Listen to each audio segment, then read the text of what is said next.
Selamat siang, Assalamualaikum warahmatullahi wabarakatuh. Ya, di video kali ini saya akan menjelaskan mengenai penganggaran modal atau biasa istilahnya disebut dengan capital budgeting. Nah, setelah pekan lalu kita membahas mengenai risk and return, untuk pekan sekarang mengenai capital budgeting sebetulnya masih sambungan dari risk and return. Jadi kita kembali ke fungsi manajemen keuangan yang kedua, yaitu fungsi investasi. Seorang manajer keuangan sebelum memastikan akan menginvestasikan dananya itu harus mempertimbangkan banyak hal ya, selain risk and return, kemudian beberapa alternatif proyek atau investasi yang dijalankan oleh perusahaan tersebut. Nah, di sini adalah metode-metode yang dihitung gitu dalam rangka diterima atau tidaknya nilai investasi atau proyek tersebut.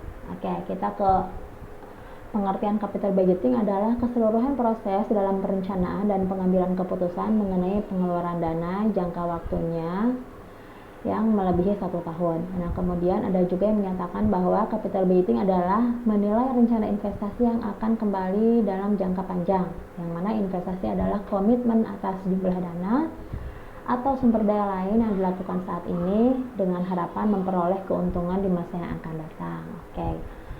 Nah, di sini capital budgeting ini menjelaskan mengenai kriteria usulan proyeknya seperti apa, investasinya, kemudian pengeluaran pertamanya berapa, kemudian proyeksi cash flow-nya berapa ya. Jadi biasanya capital budgeting ini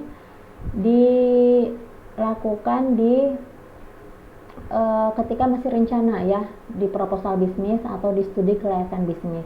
Nah, biasanya untuk mempertimbangkan diterima atau tidaknya suatu proyek atau investasi, maka manajer keuangan harus menghitung ya, harus bisa menganalisis dengan beberapa metode yang ada di teori capital budgeting ini. Nah, dari berbagai kesempatan investasi terbuka keuntungan yang berbeda. Untuk itu perlu adanya analisis terhadap usulan proyek. Jadi salah satunya dilakukan penilaian investasi terlebih dahulu, yaitu dengan cara metode capital budgeting. Ya, kemudian selanjutnya tadi ini merupakan tahapan dari studi kelayakan yang mana termasuk di aspek keuangan. Jadi untuk melakukan studi kelayakan bisnis itu berbagai aspek dilakukan ya. Ada aspek SDM-nya yang dibutuhkan berapa SDM, kemudian prosesnya seperti apa, pemasarannya seperti apa, distribusi pemasaran, target pasar, kemudian marketing mix, aspek produksi dari segi bahan baku, kemudian proses produksi ya. Nah, kalau misalnya capital budgeting ini merupakan penilaian investasi yang mana diukur dari segi keuangan, layak tidaknya suatu investasi atau proyek.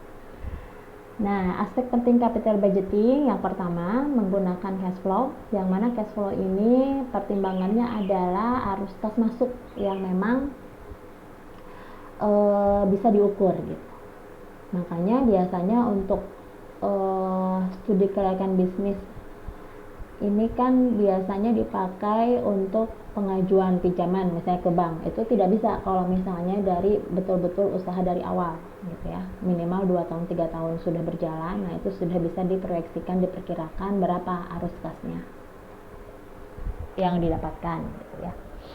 Kemudian yang kedua think incrementally, yang ketiga perhitungan opportunity cost, yang keempat sunk cost tidak masuk perhitungan, konsekuensi proyek. Nanti kita bahas di modul aja supaya lebih jelas ya.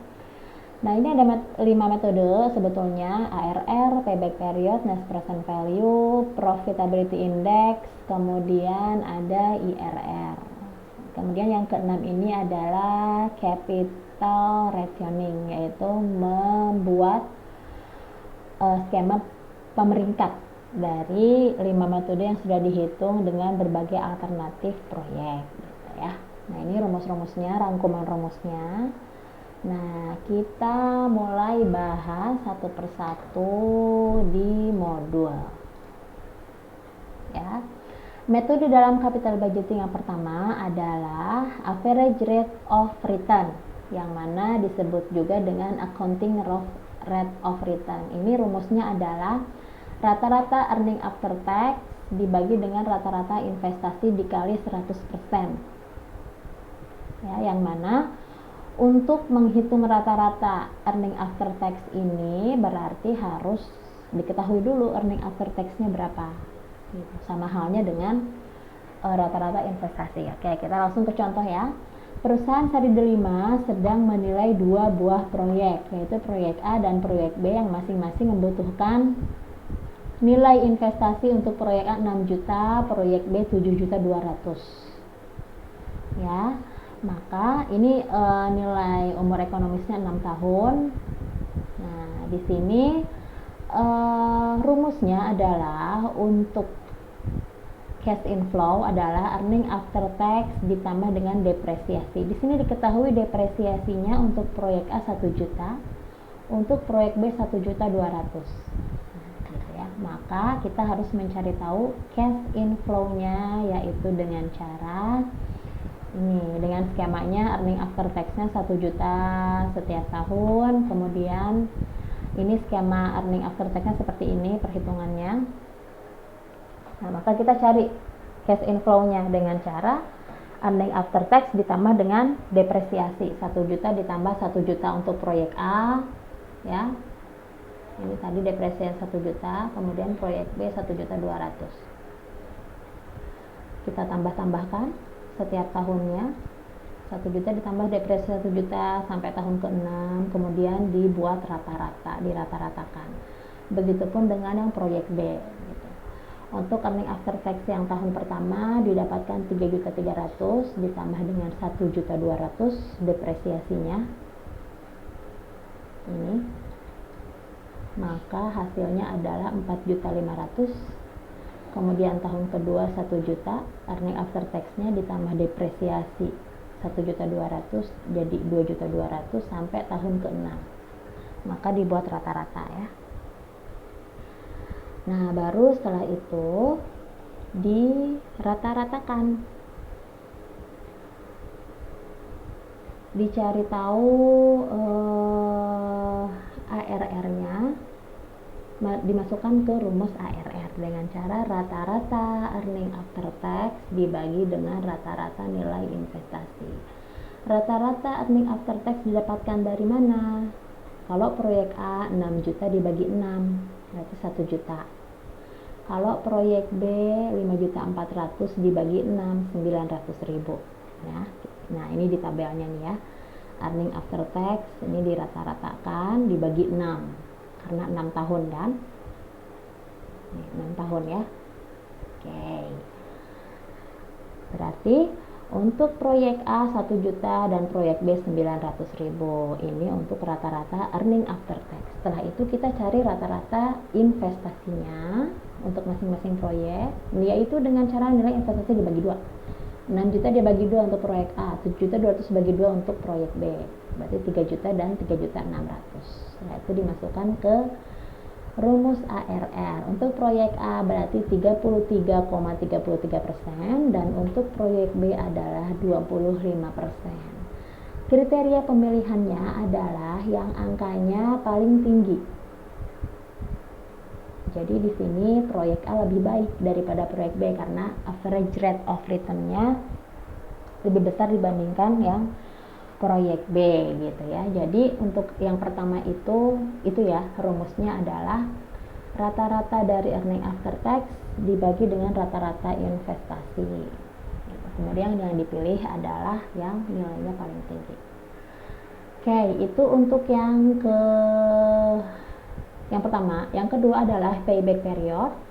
Payback period ini adalah untuk mengetahui perkiraan jangka waktu balik modalnya berapa lama.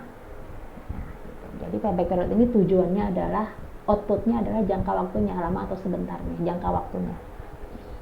Ya, perhitungan payback period mempunyai pola cash inflow yang sama dari tahun ke tahun. Ini rumusnya adalah initial investment dibagi dengan cash inflow.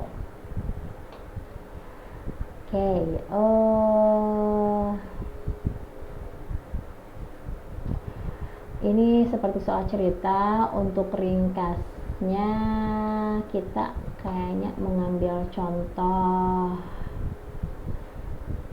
yang ini nih ya, yang dari PowerPoint.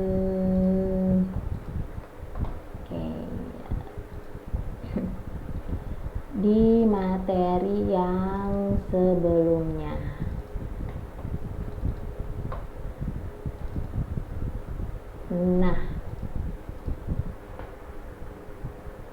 Nah, ini contoh sederhananya mengenai payback period.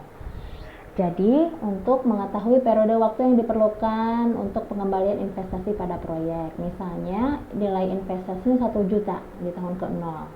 Belum ada arus kas masuk kumulatif. Masih minus 1 juta. Tahun pertama ada arus kas masuk 500.000. Nah, berarti minus 1 juta dikurangi 500, kurangnya 500.000. Tahun kedua ada arus kas masuk, cash inflow 400.000. 500.000 minus 500.000 dikurangi 400.000 berarti minus 100.000. Tahun ketiga ada arus kas masuk 300.000, berarti minus 100.000 ini ditambah 300.000 menjadi surplus 200.000. Nah, secara kasat mata kan di sini sudah diketahui ya bahwa balik modalnya adalah di angka ke 2 tahun. Tapi 2 tahun berapa bulan tepatnya? Nah, kita cari tahu di sini. Yaitu di tahun kedua ada sisa minus 100.000. Ya, berarti dibagi dengan tahun ketiga, pemasukan yang tahun ketiga 300.000. Berarti sama dengan 1/3 tahun. Maka payback periodnya adalah 2 tahun 1/3. 1/3-nya dari setahun 4 bulan. Nah, gitu ya. Kriteria yang dipilih adalah tentu untuk meminimalisir risiko. Kalau dari segi investor tentu yang paling cepat tingkat pengembaliannya. Nah, kira-kira seperti itu. Kelemahannya kalau payback period, karena dia murni untuk mengukur jangka waktu, dia mengabaikan time value of money ya. Yang ketiga, teknik capital budgeting yang ketiga adalah net present value. Di sini mempertimbangkan nilai waktu uang ya. Kalau misalnya ARR tadi tentu yang kriterianya yang paling tinggi yang diambil, kemudian payback period itu kriteria layak atau tidaknya investasi tersebut tentu yang paling cepat pengembaliannya. Nah, kalau net present value ini yang positif. Jadi positif atau negatif? Kalau positif berarti surplus, kalau negatif defisit. Diambilnya yang positif. Semakin banyak positifnya ya semakin diambil, semakin baik.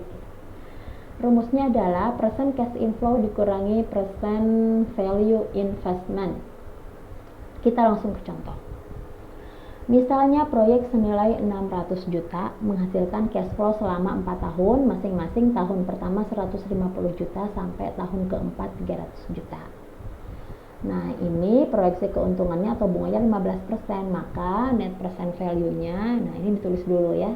Dari tahun pertama 150 juta sampai tahun keempat. Nah, kita harus mencari tahu discount faktornya. Nah, ini salah satu keunggulan dari net present value, yaitu memasukkan nilai unsur time value of money. Untuk perhitungan manual sudah ya di pertemuan yang time value of money. Nah, ini untuk mempercepat perhitungan kita pakai tabel present value. Tahun pertama 15% sampai tahun keempat ya. Oke, berarti di tabel present value 15% tahun pertama 0,87, kemudian tahun kedua 0,76, 0,66. Nah, bisa dibulatkan ya. Oke, jadi bisa dicari di tabel. Nah, ini kira-kira seperti ini ya kalau sudah dilakukan pembulatan. Nah, baru dicari percent value of cash flow-nya. Gitu. Dengan discount factor 0,870 dikali 150 juta, jadi hasilnya 130 juta 500. Nah, ini tahun pertama sampai tahun keempat. Jadi ini dikali gitu ya. Jadi totalnya 617.800.000 total present value of cash flow-nya. Sedangkan nilai investasi awalnya 600 juta. Berarti ini ada surplus positif 17.800.000. Jadi artinya investasi tersebut layak untuk dilanjutkan karena net present value-nya positif. Nah, gitu ya. Oke, sekarang ke metode yang keempat, yaitu profitability index. Kalau tadi net present value untuk mencari tahu present value dari hasil investasi, perkiraannya berapa keuntungannya, yang mana kriterianya adalah yang diambil yang positif, semakin besar nilainya semakin baik gitu ya. Nah, kalau profitability index ini rasionya ya, menghitung perbandingan antara present value dari penerimaan dengan present value dari investasi. Nah, langsung ke rumus yang digunakan, present value of cash flow per nilai investasinya berapa. Jadi ini rasionya aja sih, untuk menghitung rasionya aja. Kalau mengambil contoh yang tadi dari tabel yang net present value, berarti kan 617.800.000 dibagi dengan 600 juta. Ini salah ketik ya. Nah, hasilnya adalah 1,03. Nah, kriteria yang diambil adalah rasio minimal 1. Jadi kalau rasionya lebih dari 1, itu sama dengan ditolak gitu ya. Lebih kecil daripada 1, misalnya 0,5, 0,8, itu berarti ada potensi untuk merugi gitu ya, jadi ditolak. Jadi kriterianya adalah harus di atas 1 rasionya. Oke, yang kelima, internal rate of return (IRR), yaitu tingkat diskon atau bunga yang akan menyamakan present value cash inflow dengan jumlah initial investment dari proyek yang sedang dinilai. Oke, perbedaannya, ini kriterianya, IRR itu harus lebih tinggi daripada bunga yang ditawarkan atau biaya atau cost of capitalnya. Oke, IRR ini rumusnya RR ditambah net present value dikali RR dikali per. Oke, di sini deh itu. Nah, rumusnya nggak ada. Nah, mana ya? Nah, ini ya rumusnya nanti ya. Oke. Nah, langsung ke contoh. Kalau misalnya net present value itu hasil akhirnya adalah angkanya berapa nih? Kalau misalnya saya tadi investasi 600 juta, ternyata 4 tahun yang akan datang saya hasilnya 617 juta. Nah, berarti untung dong ya. Nah, dengan bunga 15% asumsinya. Nah, kalau IRR yang dicari itu adalah diskon rate-nya berapa persen untuk 4 tahun yang akan datang yang akan saya terima. Nah, di sini dengan contoh net present value yang ditemukan, net present value positif 17.800.000 dengan diskon rate 15%. Selanjutnya dicari diskon rate yang negatif, yang mana dengan cara menaikkan diskon rate-nya. Maka net present value-nya, jadi ini asumsinya dinaikkan 20%. Dengan skema yang tadi sama ya, di perhitungan net present value tahun pertama ada cash flow 150 juta sampai tahun keempat. Kemudian cari di tabel 20%. Berarti 20% ini tahun pertama sampai tahun keempat ya. Kemudian dilakukan perkalian untuk mencari present value of cash flow-nya, baru di total present value of cash flow 553 juta. Kemudian dilakukan perhitungan selisih dengan nilai investasi awal. Berarti di sini ada kerugian sekitar 46.900.000. Nah, maka untuk mencari IRR adalah dilakukan dulu perhitungan selisihnya. Selisih dari diskon rate 20%, hasilnya persen value-nya berapa? 553 ini ya. Sedangkan kalau dengan diskon rate 15%, persen value-nya 617 juta. Nah, berarti selisihnya diskon rate-nya 5%, berarti selisihnya 617 juta dikurangi dengan 553 juta, berarti selisihnya 64.800.000. Maka baru bisa dimasukkan ke rumus IRR, yaitu diskon rate-nya berapa, net present value 15%, ditambah 17.800.000 ini untuk present value yang net present value ya, cash flow, present value cash flow yang net present value dibagi dengan tadi selisihnya berapa, minusnya 64.800.000 dikali 5%. Berarti di sini hasilnya 16,38%. Karena ini di atas 15% yang ditawarkan, berarti layak untuk diterima. Nah, kira-kira seperti itu. Nah, kemudian selanjutnya adalah bukan yang ini. Nah, kira-kira seperti itu ya cara perhitungan berbagai metode di capital budgeting. Kalau yang keenam sebetulnya ada, tapi ini hanya untuk memeringkat saja. Kemudian diperingkatkan dari berbagai proyek yang rencana akan tempat investasi, kemudian diperingkatkan gitu. IRR-nya berapa, mana yang paling tinggi, payback period-nya mana yang paling cepat pengembaliannya, net present value-nya yang paling tinggi nilai positifnya, profitability index rasionya di atas 1 yang paling tinggi gitu. Itu berarti urutan yang pertama gitu. Jadi di rate sama dengan IRR-nya juga gitu ya. Oke, kira-kira seperti itu penjelasan untuk materi kali ini. Kurang lebihnya saya mohon maaf. Kita lanjut ke materi selanjutnya ya. Terima kasih. Assalamualaikum warahmatullahi wabarakatuh.